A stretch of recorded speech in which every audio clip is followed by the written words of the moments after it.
You know, it's said what goes around comes around. Well, the auto industry certainly understands that. I mean, forget minivans and sport utilities. The industry today is making a ton of money off of the baby boomer. You know, the guys who are going through a midlife crisis, maybe trying to recapture their youth.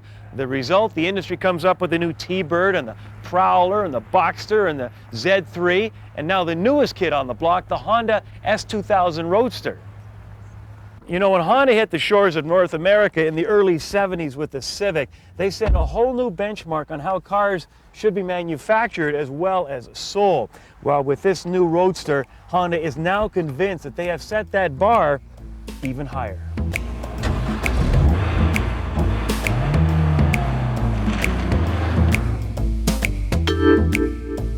Well, as you know, Mr. Honda's passion and his dream was always around racing, and this is almost like a 50-year anniversary gift from the R&D department, which is really the core and the center and the backbone of Honda in Japan and worldwide. And it was a gift from the engineering team to the dealers and consumers. So that was really the focus here, to something that would help us elevate our brand image as well. But let's go back to the beginning. 50 years ago, Mr. Honda's first product was a motorized bike, affectionately called the Putt-Putt. Mr. Honda started right after the war, buying surplus military engines, and felt that there was a use for them, a further use, and in his quest for improvement, adapted them to a bicycle, and of course, that began the history of Honda. But today, the world's newest sports car can hardly be dubbed a putt-putt. The S2000 is rear-wheel drive, powered by a 2-liter inline-4 VTEC engine. It produces 120 horsepower per liter, more than any other naturally aspirated production engine on the planet.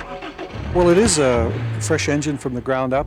We had engineers in the past that built the 1.5-liter twin turbocharged F1 engine, and it developed up to 1,000 horsepower. Those engineers are probably not involved in Formula One anymore, and they're now working on this kind of project. So they took some of that expertise and made a very, very small, compact 2-liter engine, develops 240 horsepower. That's 120 horsepower per liter. And the other unique part about the engine is it has a kind of a ladder frame bottom end in it. It's straight out of racing car technology, where it gives us a really strong bottom end, and that allows it to rev to 9,000 RPM. The car is pure Honda, and of course we looked at the other competitors, but we have some challenging spirit, which we have had since our founder established the company. So still, we love racing and sports and sports-minded. I think they've raised the benchmark. They've put a lot of Formula One engine technology into this car. Their main competitors, the BMW Z3 and the Porsche Boxster, are very, very nice cars. But I think this one sort of sets the new standard with just total vehicle layout and exterior design.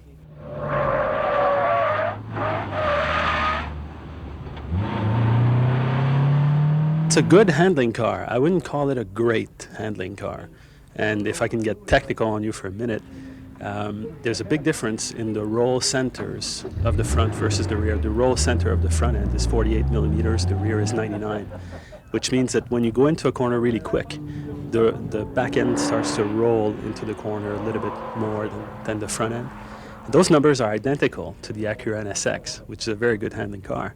But the Acura NSX has a key difference. The engine is mid-mounted, whereas this is the engine in the front. So the car has a tendency to be a little bit, tail happy when you come into the corners and when you put the power down as well.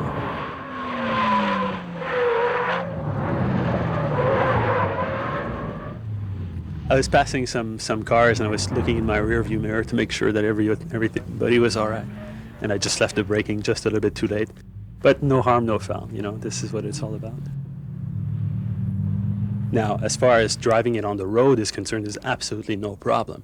I mean, the fact that the rear roll center is higher actually will make the car better for the everyday average driver. It's just when you go really, really quick on the racetrack, sometimes it can get a little bit ahead of you. So it looks like Honda has a winner, but production will be limited, with only about 5,500 cars coming to North America. But in this day of big mergers, Honda is happy to stay small and independent. Our philosophy is we call it small is smart, and we think for us the important thing is speed or efficiency and flexibility.